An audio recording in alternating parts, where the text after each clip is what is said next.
Soome poiste rollist rääkides tasub meenutada president Toomas Hendrik Ilvese sõnu, kes rõhutas, et just nemad lõid iseseisvuse taastanud Eesti riigi arusaama kohustustest ja liitlassuhete olemasolust.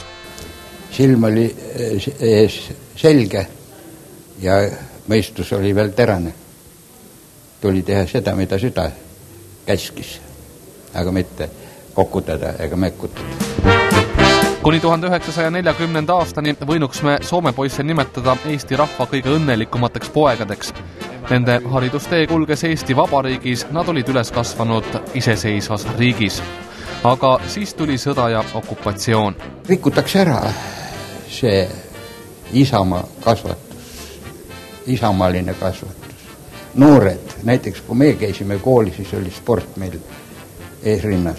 Nüüd ma olin ise 36 aastat kooliõpetaja, mida nad teevad? Mängivad ainult võrkpalli ja jooksevad korra ümber saali ringi. Oli kogu lugu. Sõjaajal Eestisse jäänud või välja antud Soome poiste saatus oli karm. Suur osa sõjast elusalt pääsenud Soome poisse saadeti Siberi vangilaagreisse. Siin nüüd ongi juhtunud võib-olla niimoodi, tema on ühesõlda maaväemees.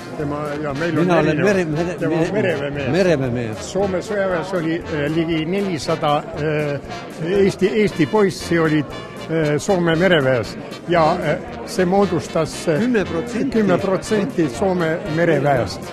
Ja mina olin muidugi maaväes, no me olime noored mehed, kui 3500 meest sinna üle mere läks, oli suur.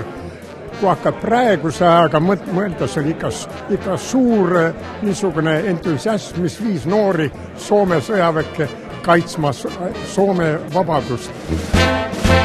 Uurisime, mis pilguga vaatavad sõjakangelased tänastele sündmustele, kui pronkssõdurit Tõnismäel enam ei seisa.